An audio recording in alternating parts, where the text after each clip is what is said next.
ಹಾಲಕ್ಕಿ ಸಮುದಾಯದವರು ಉತ್ತರ ಕನ್ನಡ ಜಿಲ್ಲೆಯ ಇತಿಹಾಸದಲ್ಲಿಯೇ ನುರಿತ ರೈತರು. ಕೃಷಿಯನ್ನೇ ಜೀವನಾಧಾರವಾಗಿಸಿಕೊಂಡಿರುವ ಹಾಲಕ್ಕಿ ಜನರು ಕೃಷಿ ಕ್ಷೇತ್ರದಲ್ಲಿ ಹಲವು ಪ್ರಯೋಗಗಳನ್ನು ಮಾಡುತ್ತಾ ಬಂದಿದ್ದಾರೆ. ಕೃಷಿಯಲ್ಲೇ ಹಗಲಿರುಳು ಕಳೆಯುವ ಇವರು ವರ್ಷಕ್ಕೊಮ್ಮೆ ವಿಶೇಷ ಕಾರ್ಯಕ್ರಮ ಮಾಡುತ್ತಾರೆ. ಭದ್ರಕಾಳಿ ಕಾರ್ತಿಕೋತ್ಸವದಲ್ಲಿ ಹಾಲಕ್ಕಿ ಸಮುದಾಯದವರು ಮಾಡಿದ ಛದ್ಮವೇಷ, ಅಣುಕು ಪ್ರದರ್ಶನ ಹೇಗಿತ್ತು ಅಂತ ನೋಡೋಣ ಬನ್ನಿ.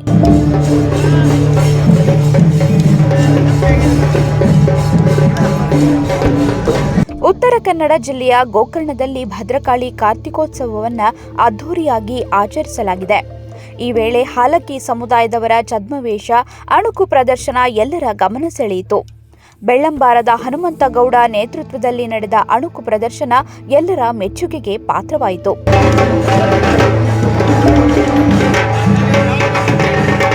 ಧಾರ್ಮಿಕ ಕ್ಷೇತ್ರ ಹಾಗೂ ಪ್ರವಾಸಿ ತಾಣವಾಗಿರುವ ಗೋಕರ್ಣದಲ್ಲಿ ಮಾದಕ ವಸ್ತುಗಳನ್ನು ಬಳಸದಂತೆ ತಿಳಿಸುವುದು, ಈ ಕ್ಷೇತ್ರದ ಪವಿತ್ರತೆಯನ್ನು ಉಳಿಸಲು ಹಾಲಕ್ಕಿ ಮಹಿಳೆಯರ ಮನವಿಯ ಪ್ರದರ್ಶನ ಉತ್ತಮವಾಗಿ ಮೂಡಿಬಂತು. ಇದರ ಜೊತೆ ಯಕ್ಷಗಾನ ಪಾತ್ರಧಾರಿಗಳು ಹಾಗೂ ವಿಭಿನ್ನ ಸನ್ನಿವೇಶಗಳನ್ನು ಸ್ತಬ್ಧ ಚಿತ್ರಗಳ ಎಲ್ಲರ ಕಣ್ಮನ ಸೆಳೆದವು.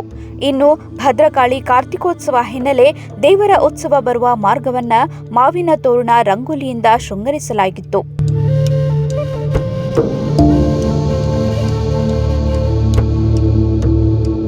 ಗೋಕರ್ಣದ ನಿವಾಸಿಗಳು ಉತ್ಸವ ಮೂರ್ತಿಗೆ ಆರತಿಯನ್ನ ಬೆಳಗಿ ವಂದಿಸಿದ್ರು. ಚಂಡೇನಾದ, ವಾದ್ಯಘೋಷ ಉತ್ಸವಕ್ಕೆ ಮೆರುಗು ನೀಡಿತ್ತು. ಇಲ್ಲಿನ ಆಡುಕಟ್ಟೆ ಬಳಿಯ ವಿಶೇಷ ಮಾವಿನ ತೋರಣ ಹಾಗೂ ಹಾಲಕ್ಕಿ ಒಕ್ಕಲಿಗರ ಗುಮ್ಮಟೆ ಪಾಂಗ ಹಾಡು, ಸಿಡಿಮದ್ದಿನ ಪ್ರದರ್ಶನ ಜನರನ್ನ ಬೇರೆ ಲೋಕಕ್ಕೆ ಕರೆದೊಯ್ಯುವಂತಿತ್ತು.